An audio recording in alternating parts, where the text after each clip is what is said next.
Good morning, student. Today let's go to the next topic. That means the factor determining the value of equilibrium constant. The value of equilibrium constant depend upon the following factor. इसमें बेटा मैं अब दो factor आपको कराऊंगा. पहला है mode of representation of reaction. बेटा एक चीज़ याद रखना, जितने भी टॉपिक मैं आपको इस वीडियो में करा रहा हूँ या नोट्स के हेल्प, नोट्स में मैं सारे टॉपिक नहीं करवा रहा हूँ बिकॉज वो सारे टॉपिक सिलेबस में नहीं है. ठीक है, जो मैं करवा रहा हूँ वही आपने करना है. पहला है modes of representation of reaction.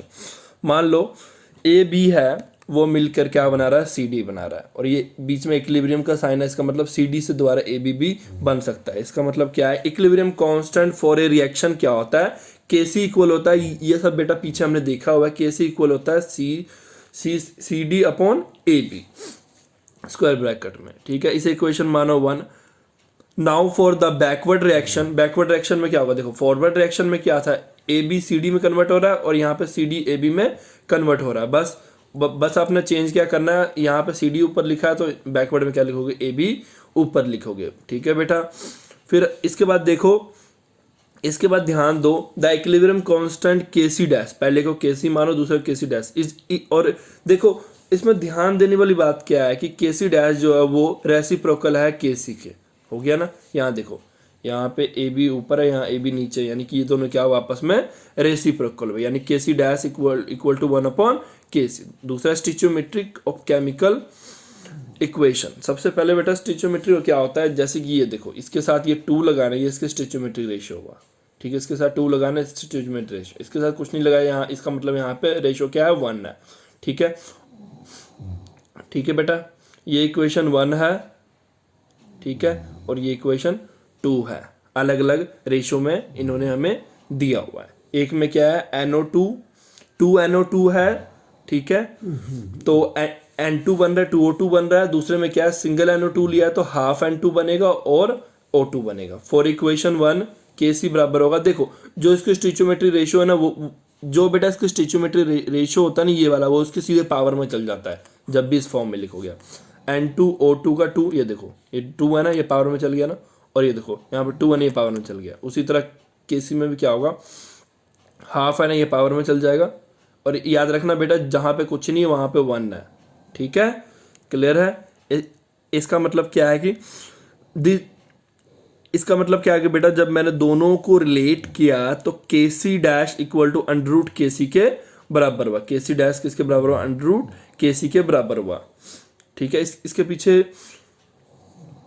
Reason देखो, ये ध्यान से देखो. आप बोलोगे सर अंडर रूट के सी कैसे आ गई, ये देखो हाफ है ना बेटा, आपको पता है ना, हाफ को जब मैं दूसरे तरफ ले जाऊंगा इक्वल टू के, उस तरफ ले जाते हैं तो वो अंडर रूट में कन्वर्ट हो जाता है, इसलिए K C dash equal to under root K C हो गया. ठीक है, बस हमने ये 2 ही एग्जाम्पल करना है.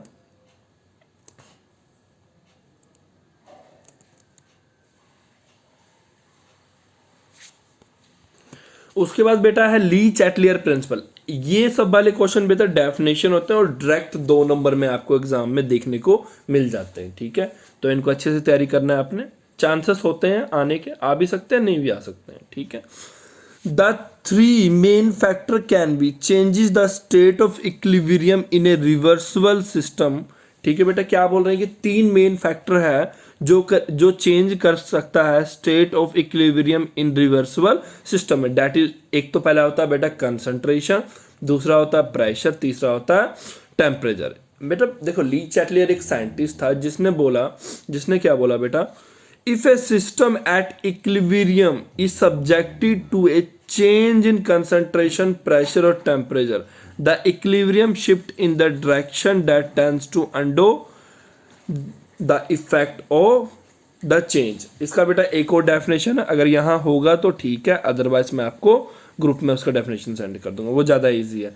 ली Chatelier explain the effect of change of concentration, pressure and temperature in any reversible system.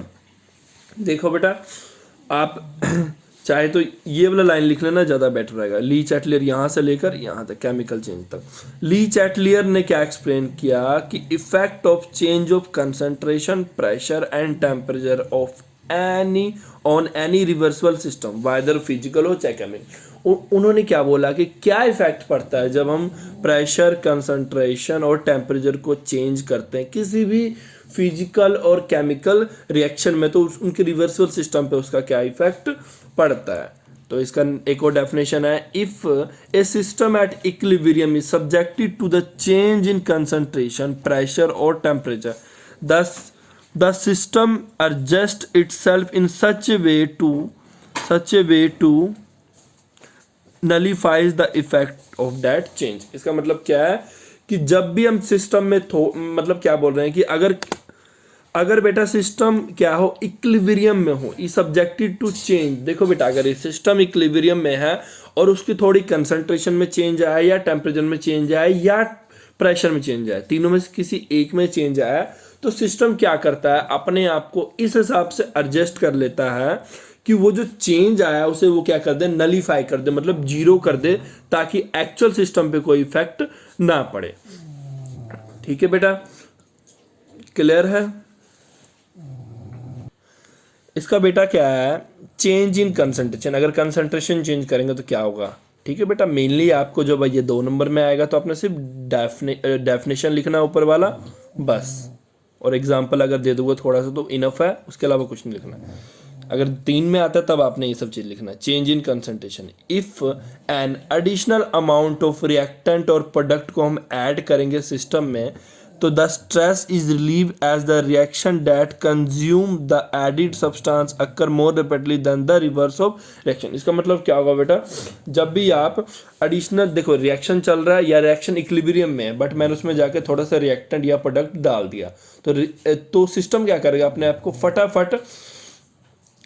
को फटाफट एडजस्ट करना शुरू कर देगा, ताकि उसके मतलब कि रेट ऑफ रिएक्शन नहीं कर सकते हैं कि जो इक्विलिब्रियम स्टेट है उस पर कोई इफेक्ट ना डाले, और जो भी चीज़ आपने ऐड किया उसे वो क्या करेगा, फटाफट नलीफाई कर देगा। ठीक है, मतलब कंज्यूम करके चेंज कर देगा। ठीक है, in additional amount of reactant और product added to the system, the stress is relieved as the reaction. ठीक है, डेट कंज्यूम एडिड सब्सटेंस, मतलब जो एड सब्सटेंस डाला उसको कंज्यूम करना शुरू कर देगा अक्रॉस, मतलब कि एडिड, और वो उसको कंज्यूम करना शुरू कर देगा, और मतलब रिएक्टेंट डाला तो उसको फटाफट प्रोडक्ट में कन्वर्ट करना शुरू कर देगा, और थोड़ी स्पीड से कन्वर्ट करना शुरू कर देगा ताकि उसके सिस्टम पे कोई इफेक्ट ना डाले। अगर नेक्स्ट है pressure, at the equilibrium when the medium consists of a gases, then the concentration of all the component can be altered by changing the pressure. When the pressure on the system increase, the volume decrease proportional. याद रखना बेटा, जब भी आप pressure बढ़ाओगे तो volume क्या होगा, decrease होगा, ये तो आपको ऑलवेज पता ही है। If the pressure increase, then process will be move in that direction when the number of moles of gaseous space are lower and vice versa. ठीक है बेटा, तीसरा इफेक्ट क्या है, बस ये हमें इन तीनों में ये बता रहे हैं कि अगर एडिशन होगा तो क्या होगा। Change in temperature, in A reversible chemical reaction, if one reaction is endothermic, other is exothermic in nature. अब एंडो और एक्सो तो आपको बेटा पता ही होना चाहिए, ठीक है, नहीं पता है तो पूछ लेना मुझसे। Okay, when the heat energy is added by raising the temperature, the surface can relieve itself from the stress. देखो बेटा, जब भी आप हीट एनर्जी, देखो हीट एनर्जी ऐड करने का मतलब क्या होता है, हीट एनर्जी क्या करता है, रिएक्शन को या तो स्टार्ट करता है या तो चल रहे रिएक्शन को तेज करता है। ठीक है, if the reaction which absorb heat move faster, that is endothermic reaction is always favour which increase of temperature. याद रखना, एंडोथर्मिक रिएक्शन ऑलवेज फेवर, मतलब उसके लिए काफ़ी अच्छा होता है एंडोथर्मिक रिएक्शन के लिए अगर उसको हीट दिया जाए, क्योंकि उस रिएक्शन को हीट चाहिए होता है। ठीक है, अगर उसे हीट मिल रहा है तो रिएक्शन और फास्टर वो करेगा। For the exothermic process increase in temperature favour backward reaction और वैसे वर्सा। और वही एक्सोथर्मिक में क्या होता है बेटा, अगर हीट बढ़ाओगे तो वो रिएक्शन किस में जाना शुरू होगा, बैकवर्ड रिएक्शन और वैसे वर्सा, डिपेंड करता है कंडीशन में। ठीक है, वही हीट घटाओगे तो अगर हीट घटा देंगे तो एंडो के लिए बढ़िया होगा, एक्सो के लिए ठीक नहीं होगा, तभी यहाँ वैसे वर्सा वो यूज़ किया हुआ। ठीक है बेटा, इसके बाद हमने ये 3 ही करना है, बाकी नहीं करना है आपने, ये सब नहीं करना है। Principle of Le Chatelier principle में नहीं करना है, ये वैसे देखना है तो देख लेना, बट नीड नहीं है। बस ली चैटलर प्रिंसिपल आपके सिलेबस में था तो वो मैंने करवा दिया। नेक्स्ट है बेटा, एक रह गया था मैं, चलो करा देता हूँ।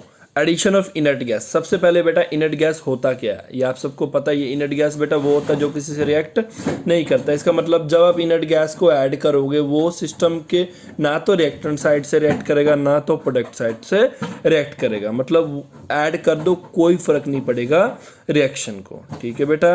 और ना ही वो रिएक्शन के रेट को चेंज करेगा, ना कुछ कोई भी इफेक्ट नहीं डालेगा रिएक्शन पे। क्लियर है बेटा? बस आपने ये इतना ही करना है। ओके, ये सब बेटा आपके बुक में दिया हुआ है, ये मैं आपको नोट से करवा रहा हूँ, ठीक है।